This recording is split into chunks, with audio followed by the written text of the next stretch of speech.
Hello, and welcome to the Pest Control Marketing Podcast with your host, me, Hal Coleman, uncensored and unplugged.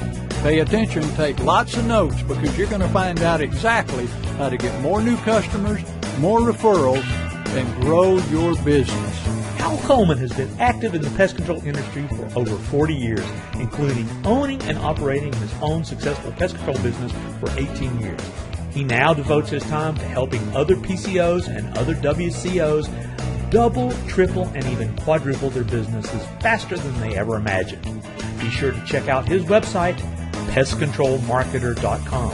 For more information about Hal's coaching program, you can reach him at 770-993-0004 or email him hal@halcoleman.com.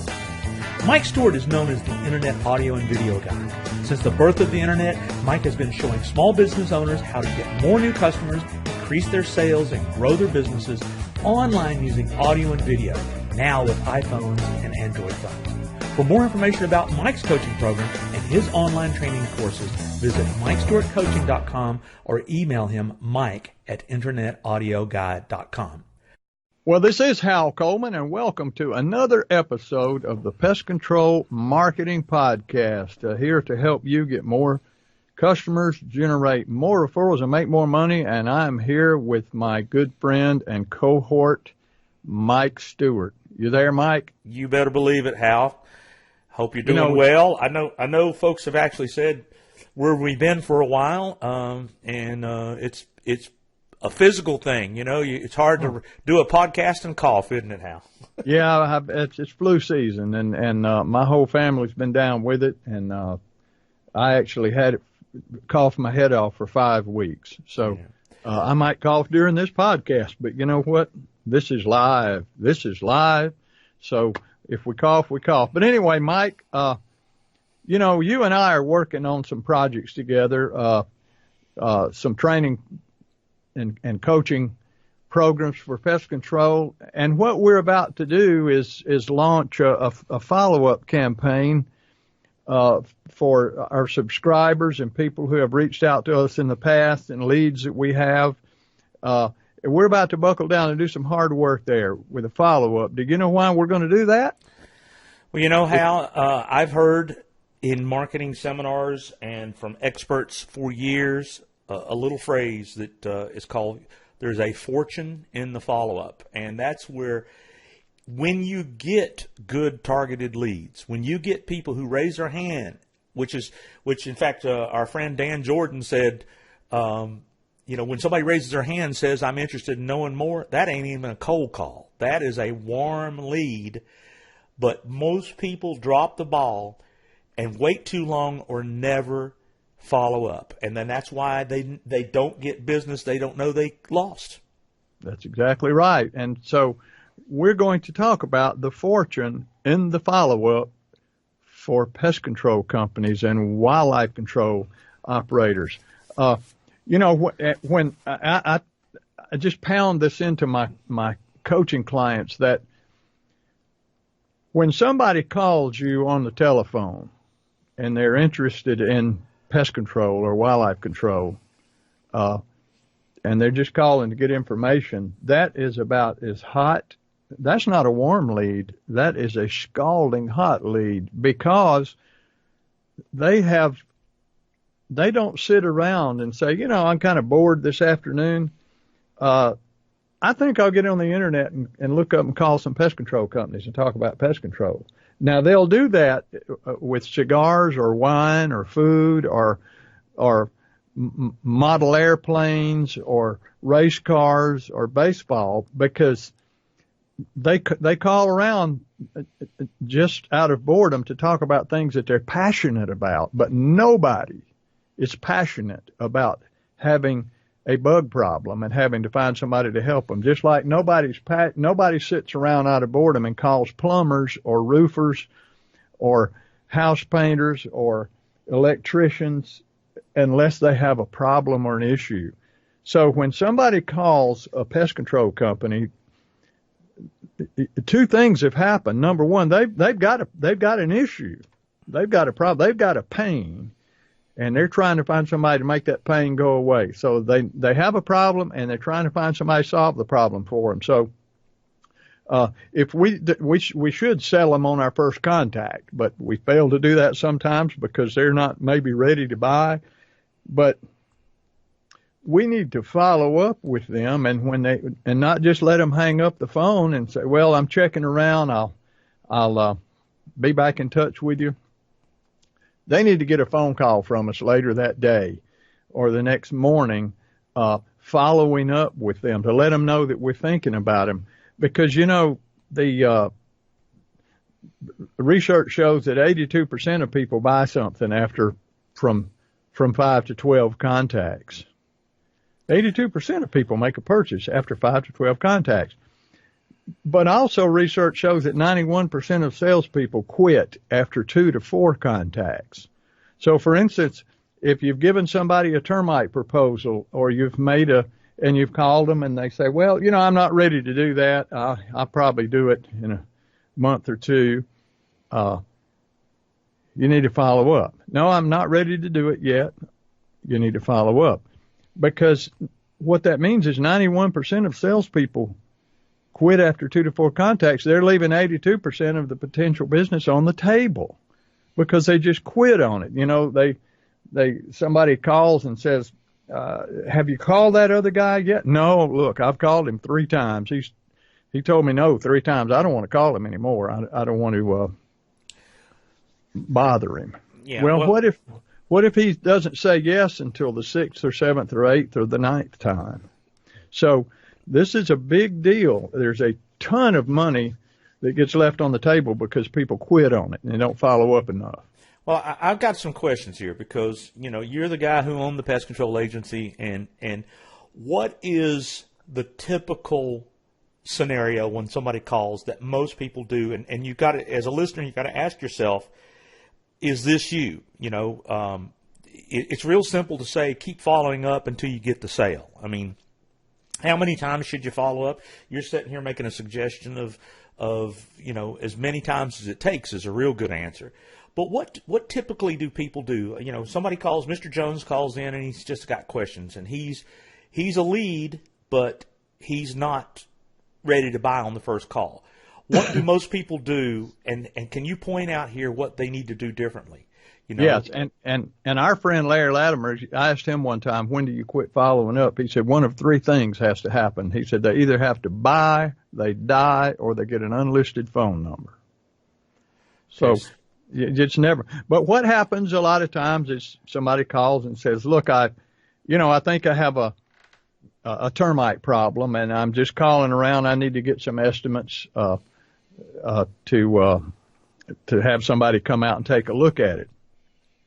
Typically, what most people do is they say, "Okay, we'll be happy to come out and take a look at it," and they send somebody out. Or the person says, "I have a problem with roaches, and I'm just checking prices," and they'll give them the price, and they say, "Okay, thank you. I'll get back in touch with you." Or they have a conversation, and the person says, "Well, I'll get back in. I need to talk with my wife. I need to talk with my husband. I'll get back in touch with you." But the very first thing, of course, the best scenario is that we sell them a pest control from a rate chart, pricing chart over the phone, or we sell them quarterly service over the phone. Some people won't do that without going out there. There's 2 sides to that pancake, but what we're really talking about here is the people that you don't sell and you don't close them out, and they say, "I'm just getting some information." Well, we need to follow up with them because most of them are never going to call you back, because they'll call another company, and what happens sometimes, research shows that they just get tired. They get tired of the process, so they end up wherever it's like when you're hiking, you get tired, and sooner or later you just plop your butt down on a log. And that's what they do. They get tired of dealing with it, and so they just go with somebody. And it's usually maybe the last one they talk to. So when they leave that telephone, we need to call them back and follow up with them and make them an offer that they can't refuse. I mean, just absolutely, we don't want to let them get away because, to start with, if you feel like you're the best pest control company of all your competition, if you feel like you're the best, then you really kind of have a moral obligation, in my opinion, to persuade somebody to do business with you instead of the competition. If you just let them drift away and end up going with the competition and you think you're better than the competition, then you've really done that person a disservice by not closing the deal. So the ones that leave the telephone, we need to follow back up with a phone call. First, we need to get their contact information, make sure that we do so that we can follow right back up in an hour or in 2 hours or certainly the next day. And if they say, well, I haven't made a decision yet, call them back, because the worst they can tell you is no. And no doesn't mean never. It just means no. It just means no right now. So, they say, go ahead. Well, what I was going to say is what I'm hearing you say is that number one, don't give up after, what typically most people, it's natural. When you get a no, then you stop. And a good salesperson doesn't take no lightly. They keep trying. And then one of the things I was going to interject here that we've done with technologies that I'm passionate about is number one is when you get that call, that's the time to get an email address or a text or say, can I text you something? And that something could be maybe a proposal or whatever, but you want to see if you can capture another point of contact. And one of the things that we've seen successful, number one, it all hinges on when you do things your competitors don't do, you can wow people. And when you wow people, you can convert that stranger into a customer. So like, as an example, Mr. Coleman, I appreciate you calling me, and we'd love to put a proposal together for you. Can I get your email address to send that proposal to you? And I'll bet you be surprised. I would venture to say, if they're interested, everybody would give you their email address. But, some won't, but most will. Would you assume that's true, Hal? Yes, I would. Okay. Now, the minute you got that email address, you can pull out that phone and take 30 seconds and get in front of that phone and go, Mr. Coleman, I really appreciate you calling us today. And you'll see attached to this email is the proposal I had recommended, I believe is going to be the best in the business. And I just wanted to thank you for your call and let you know I'll be following up with you to help you make a decision. And you follow up with a video either attached to an email or attached to a text message. And now all of a sudden, you're using electronics to put a face and a voice with the customer. And that's that is so effective, it really ought to be illegal. I tell you, that is so effective, and you taught me that years ago, how to use video to follow up with. And, it's amazing. With unlisted videos in YouTube and your cell phone, you can do unlimited 30-second thank yous that get sent. So while you're working with somebody else, that video is following up and creating that connection to where, I had a real estate guy 20 years ago that used just attachments of photos and emails before video was viable. And, in fact, he's still one of the biggest RE/MAX brokers in Atlanta, a guy named Tim Maskey. And all he did that nobody else would do was he would take pictures with his digital camera and send them as attachments in email to his prospects, saying, I came out and saw your house. I took all these pictures, and these are the pictures I'm going to put on my website and advertise to get people to want to buy your house, which now you can easily do with a cell phone. I mean, back then it was really, really hard. But that follow-up with one element that everybody else doesn't do can make a huge difference in the effectiveness of your follow-up. Oh, absolutely, absolutely. So I just wanted to at least bring that up. Now, let me ask you this. We talked about generating leads and getting the phone to ring. We've been fans of using the internet to get the phone to ring, advertising, networking groups. The list goes on of ways to get the phone to ring. Referrals, customers saying, hey, use Hal's company. But what are the different ways? Because, like, I know there's a lot of internet lead generation companies out there that will charge you big money for a lead. I've heard some of them charge $25 and $35 a lead. But you know what they do? They send that lead to, 10 companies in your area. So now it becomes a race who follows up fastest and first. And even when you get the lead, I think you pay for the lead even if it doesn't turn into business. What's your experience with that, Hal? I never did buy into that, buying a lead, paying for a lead that didn't turn into business. It just didn't sit well with me, and so I never invested in that business plan. Well, but yes, there are people who charge a lot of money just for a lead, and you don't know who else they're giving it to. And so I never did do that. But if somebody listens to this podcast, that's the way you're generating your leads, fortune in the follow-up is how fast, how unique, how different, and how effective your follow-up is. The thing is maybe you should spend more money on advertising your website to generate leads than, what happens is let me tell you how those people are getting those leads through those home services lead generation companies. They're buying Google advertising. That's exactly how they're doing it. When somebody puts in pest control in your area, generally the lead generator companies, they're buying the lead from Google for $1 or $2 and selling it to you for 10 times that much or more. So anyway, one of my recommendations is if you're going to have a lead to follow up on, where's that lead coming from? Yep. And how do you get it? Anything else, Hal? Oh, go ahead. Well, I'll just say anything else you want to add. Yeah. I mean, we're about out of time. We don't want to bore people to death, but for too long. But I just want to say, you've heard it said before that the key to making a sale and being successful is being in the right place at the right time. So if you'll just find the right place and stay there, sooner or later it'll be the right time and you'll be there.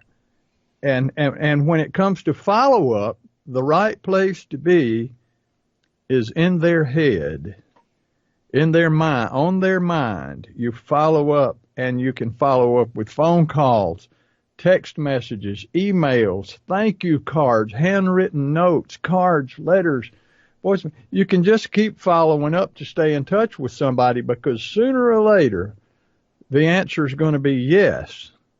And if you're in their head and in their mind at the time, they're going to call you. But if you let months and months or a year or 2 years go by and they never hear from you, then sooner or later the answer is yes. And they say, well, I need to finally get something done about these termites, or I need to finally get something done about these squirrels in the attic. I remember I talked to somebody one time. I can't remember who it is. So I'll just get on Google and I'll find somebody, or I'll go through the yellow pages, or I'll call my neighbors, see who they have forgotten about you. So you're no longer in the right place when the right time comes around, because you weren't in their head. They didn't remember who you were. And I'll close with a little story. A few years ago, I did a workshop for several pest control companies. They sent a lot of technicians and salespeople to it, and we were talking about the same thing, the follow-up, and this guy raised his hand.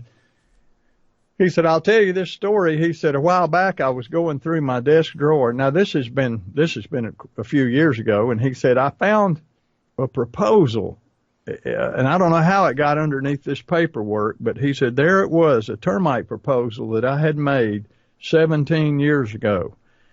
And he said, I don't know how I lost the proposal, but there it was. And he said, I started to toss it in the trash can, but I said, well, there's the phone number on there. I might as well give the guy a call and before I throw it away. And he said, I called, and the guy answered the phone. I told him who it was, and the guy said, man, where in the world have you been? He said, I've been trying to I lost your card. I couldn't remember your name. He said, I need to get this dang house treated for termites. And can you do it? And he said, hell yeah, I can do it. And he said, I sold the guy the job. And he said, I was so excited and taken aback that I gave him the same price I had quoted him 17 years ago.